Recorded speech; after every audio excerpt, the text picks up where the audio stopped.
Oh, you're not gonna try to talk to them again, are you? 814 misses, and you're still swinging. Pathetic. Yes, well, in a counter opinion, yeah, welcome to another edition of What the Fuck Happenings here in Mendham, where we're always optimistic and hopeful. Alright, maybe not. We're just robotic. We just do this because we don't have anything else to do. It's the only gun. I can only shoot it as best I can, so that's what I do.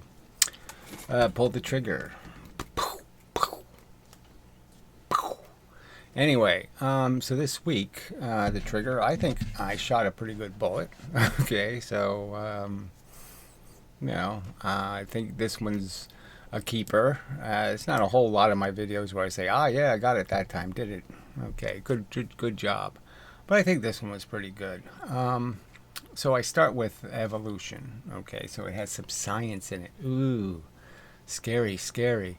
And just migrate to the Earth makes robots. Okay, and we're just one of the robots, and we happen to be the only one that can drive this bus, so to speak.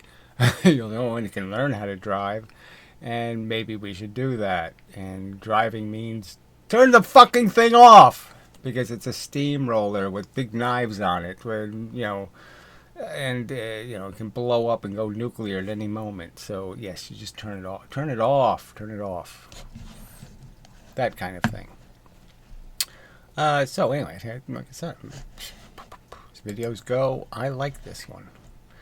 I can't say I don't like most of my videos because I like my videos.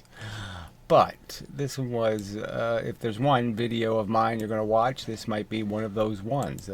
Might be a top 10er, frankly. But that's just my impression. And the whole point of the video is pointing out how, we're all stuck with our own impressions, okay?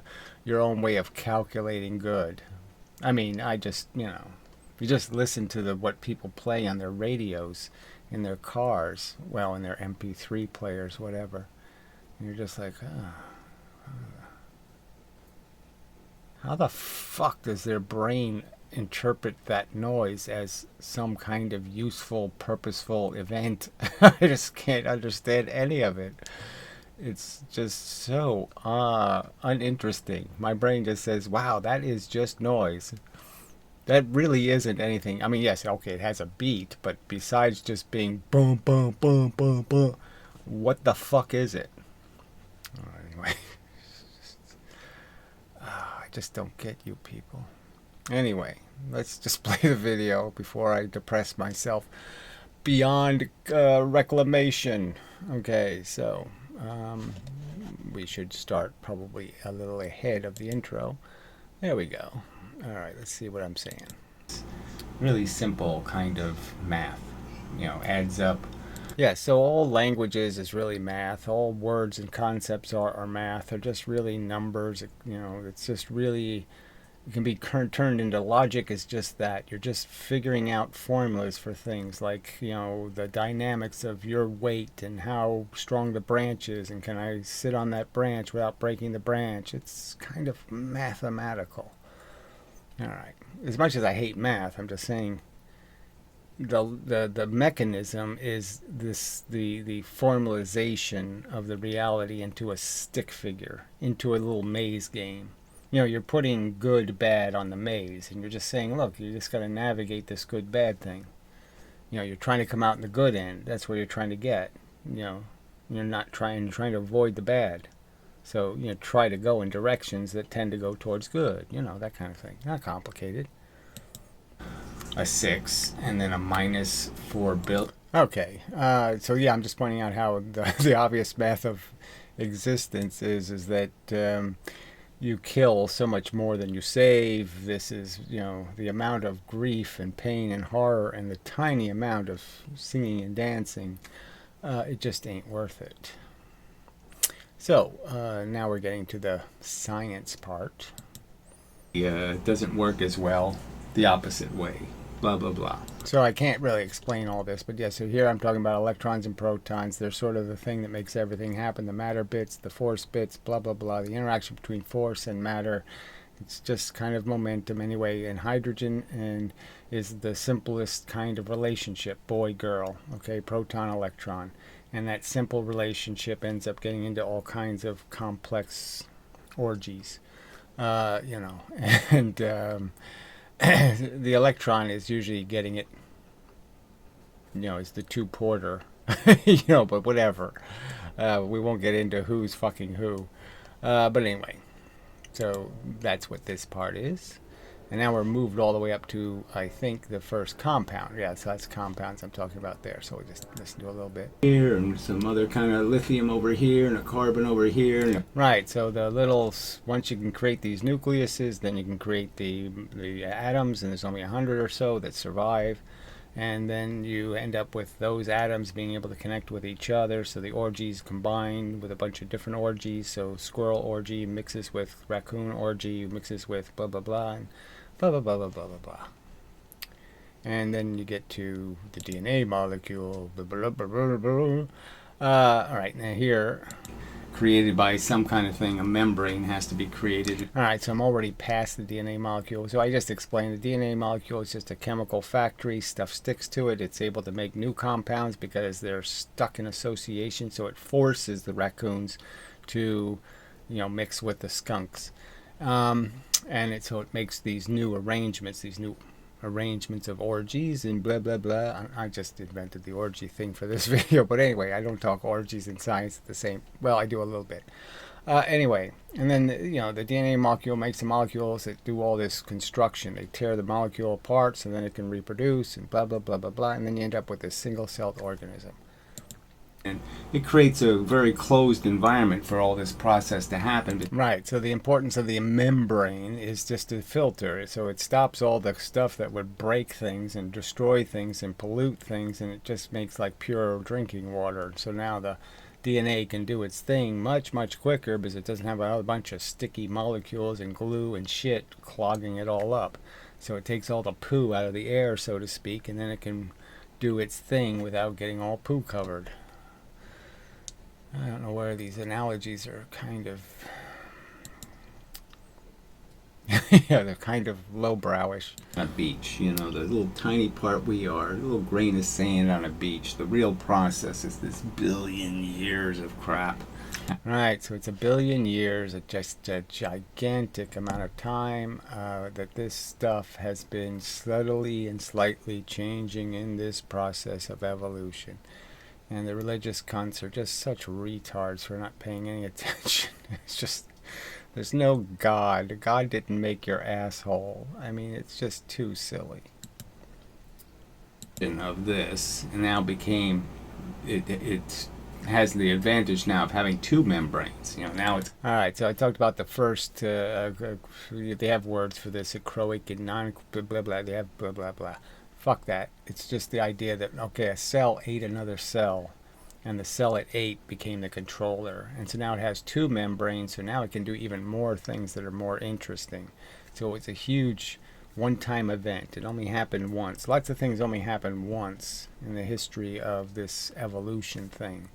And so it's a highly improbable, okay, event that it exists based on, and there's a whole bunch of those. So it's like winning the lottery a whole bunch of times in a row. It's like really, really rare chemistry that gets you even this far. Side fins, it's all the parts are still there. So I got to fish pretty quick, and then I got the humans from fish pretty quick because it's just kind of obvious, and it really shouldn't take much imagination for you to see the similarities, and, you know, 5 fingers, you know, and recognize, yeah, you're just a fish. All right, and now you have the liabilities of being a fish, you know, which is role playing. You know, you blue fish, green fish, blah blah blah blah fish. Spine, all the basic parts are all there. Okay, so we proved that point. Enough of that. We'll move ahead a little. Alright, okay, so I took a break, and now we're going to talk about what all that means. And, yeah, frankly, I think I did it rather well. So you can't go to high school and learn. And that's what evolution did. Right, so the big thing about evolution, they talk about our brain size being the big difference. We didn't, that's all incremental. That isn't going to get you anywhere. There had to be a fundamental switch had to be turned. All right, I've made this sort of argument that you can see the switch in the sense that primates are born really competent, okay, compared to humans. Okay, they're ready to go, climbing trees at 3 months old. Humans, not even close. Okay, so it's a huge difference. Our maturation is completely wiped out in terms of the agenda. The agenda seems just have it open its eyes and learn. And the thing it has to learn is a language. That's what it's waiting for. Your eyes open and you're really waiting for teach me words. Because that's it. The rest of the stuff, it's taking forever to learn. I mean, it takes when you think about it, it's how long it takes a human being just to walk. When a gazelle is born, it's running in 15 minutes. So, I mean, it's preposterous that our brain is clearly structured entirely differently. It's not that it's bigger, it's that it's structured to do this teach me a language thing. And with a piece of string, right? You can get them all to react to the piece of string. Yes, I'm talking about a cat's a cat, a dog's a dog. All the other animals are what they are. They can't do a whole lot of variety. Now, certainly they have personality, but I'm just saying you can find the triggers. So with cats, it's just move a piece of string and you can get every single cat on earth almost to react. So there's lots of programs that are already written for those animals, and that's why they can't do language, is because they have used space for these automatic programs.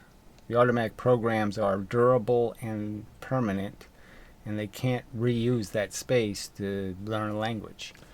Where for us, it's a clean slate, language can be learned. So I don't know how important that is. Just saying none of it comes from the DNA molecule. So humans are separate in that. Yeah, we don't have a whole bunch of instincts. We don't have a whole bunch of triggers built in, okay? Barely anything. I mean, there's some babies can sense that there's no floor. They can do a couple of things, but they can't do much. The robot. It's not even, we're not the fanciest. We just happen to have that skill set.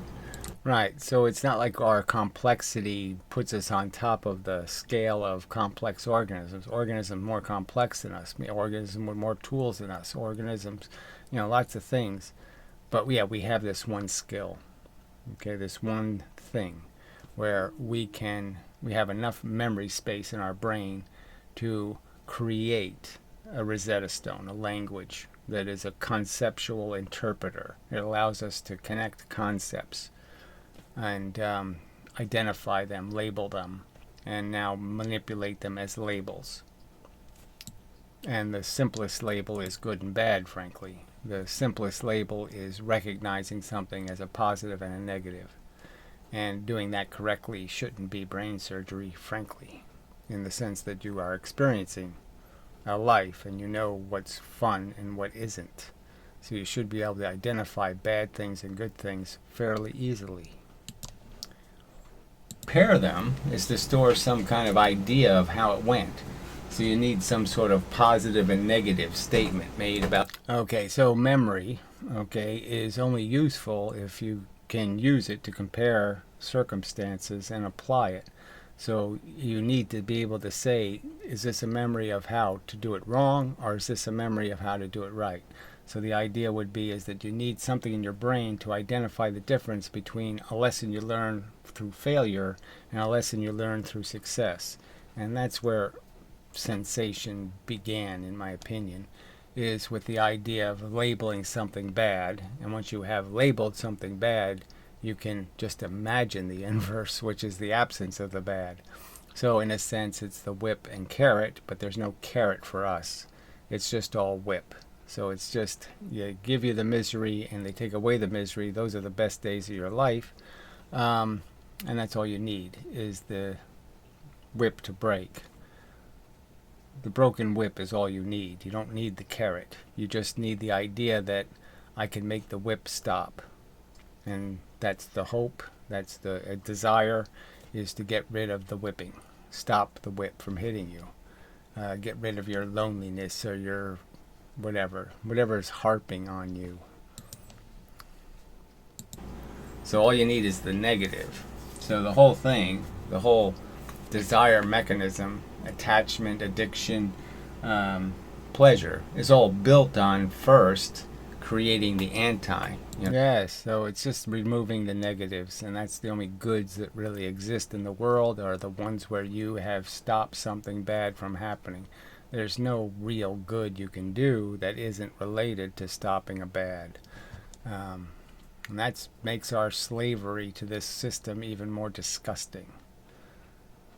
Because there's nothing to win here except losing less. That's not a game you want to play. The game of let's try to not lose too much isn't a great game. Associations, because now I can feel that, oh yeah, my leg's falling asleep. So I was just talking about at every moment your brain gets triggered differently, and how the memories are overlapped, and how the associations between words are overlapped is changed by every single circumstance. So every single train of thought creates an obligation for other trains to be almost plowing into your consciousness. And so you're always, everything's getting controlled, and every 10 minutes you're going to write a different poem. You're going to write a different sentence. You're going to say it a different way. I can't say it the same way 10 minutes from now. I'd say this different than I just said it.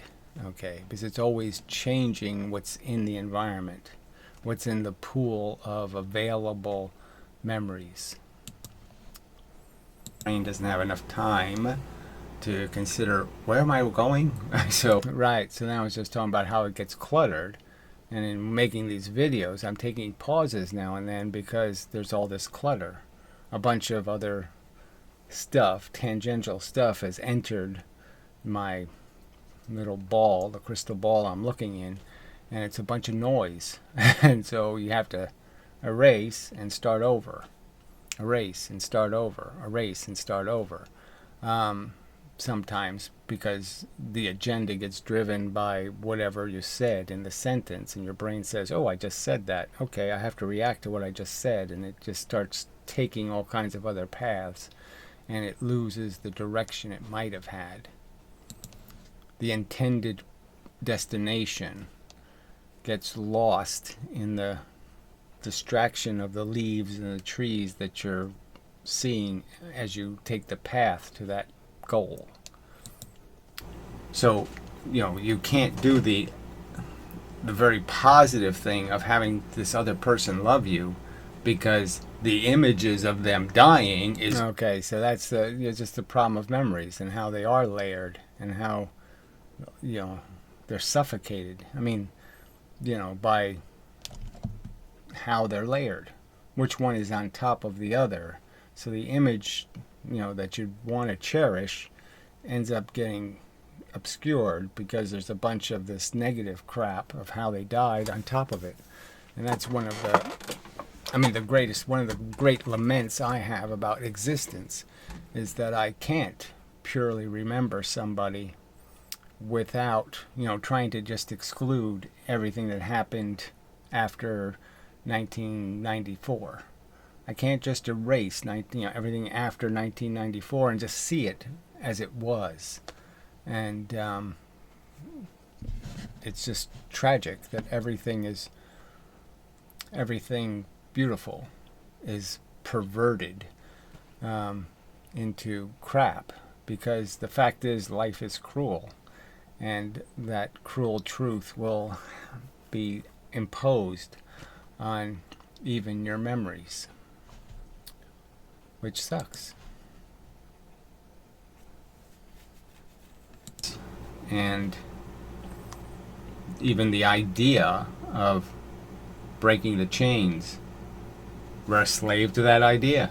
All right, so just the idea that we're just slaves to where we were raised and what books we read and what incidental things happened to us and when we tripped on something and when we slipped on that and when we did this and when we made some stupid mistake, and that all just defines your identity, and it's all insanely mushy, as it's not reasoned or logically constructed. Your psychology isn't rationally constructed. It's constructed by a little incidental stupid events, and then they end up owning you. In a sense, you can't escape memories. You can't escape events. Your psychology is driven to preserve these pieces of crap that you can know they're crap, but you can't teach your brain to know they're crap. They're not useful. They don't lead to a productive result because your brain thinks, well, they're important, they're important, they're important. They were outstanding, they are outstanding. They, no, they're not outstanding for any good reasons. That kind of thing. And that's what just leads to a bunch of disabling psychology, a bunch of distracting psychology, a bunch of bullshit controlling us. And the very idea of breaking free is just you're another slave to it. You have to have read a book about Animal Farm or something. You had to read a book about enslavement to be able to figure out how, oh yes, I shouldn't be a slave. I mean, even that has to be programmed. Even that has to be taught to you. You can't understand it without some other example of it. It's all very negative. It's all a bunch of very negative emotions that drive people to be a success or to be this or to be that. Yeah, so all of it, these people with functional lives or successful lives or, all this kind of stuff, but they're not great lives. They're not fun lives. Because they are driven, because their psychology keeps forcing them to be dissatisfied and to say, I got to do more, I got to do more, I got to do more. And why applaud that? Why say that's just great? That just sucks. And do this? Watch a video on YouTube? I mean, yes, this is a meritorious video to watch. I guess I was just making fun that this is, what we get out of life is this. These are the golden moments or the great stuff or the good stuff. No, this isn't good enough.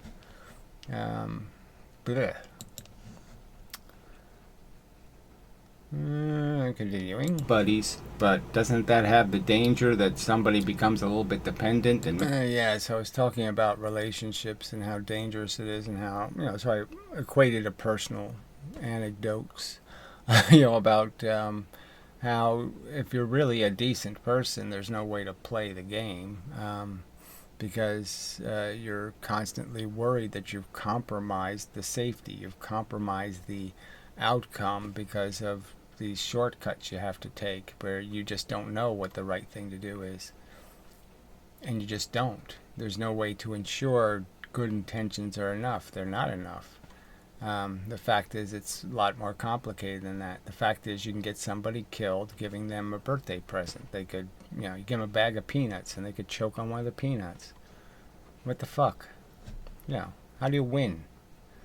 How do you think you're going to win in a circumstance like that? First, do no harm. You can't even figure out how to do no harm. Is there a way to do that? That somehow life isn't all that bad. I mean, so I'm just pointing out how the fuck, how do people contrive an excuse to make a defense for this sloppy, insanely dangerous, insanely high cost game that produces nothing? I mean, just nothing. Little tiny little glimmers of poofy little happy thought. Oh, there's a happy thought, a happy feeling. That's worth all of this torture, all of this machinery just made to, so a DNA molecule can take over the world. You're just a slave to a DNA molecule, to a Borg, of insane destruction. Where 99% of the children born will be killed. I mean, it's just, and you're defending it. Great idea. Let's do it forever. I mean, how is that rational connection of ideas? How is that doing reasonable math? 2 minus 6,768,974 is somehow a positive number? No, it isn't. Alright, so that was basically the video and such. So, yeah, if I'm going to suggest watching one of my videos, this is probably one to watch. I think it's pretty good. So anyway, that's my argument, my statement. Just my impression. Maybe you won't be so impressed, but I think I tie things together rather well, and with a little bit of humor and blah blah blah. So I think it had all the right elements. But anyway, we'll see. So till the next time and such, I think that's enough said. And we'll keep trying to draw you the picture of the maze game you're playing, and just point out how do you make this something you defend? Why would you put a quarter in a machine that makes this mess? Why would you do that? Why would you keep driving this death machine? You should at least let it run out of gas. Alright, so anyway, till the next time and such.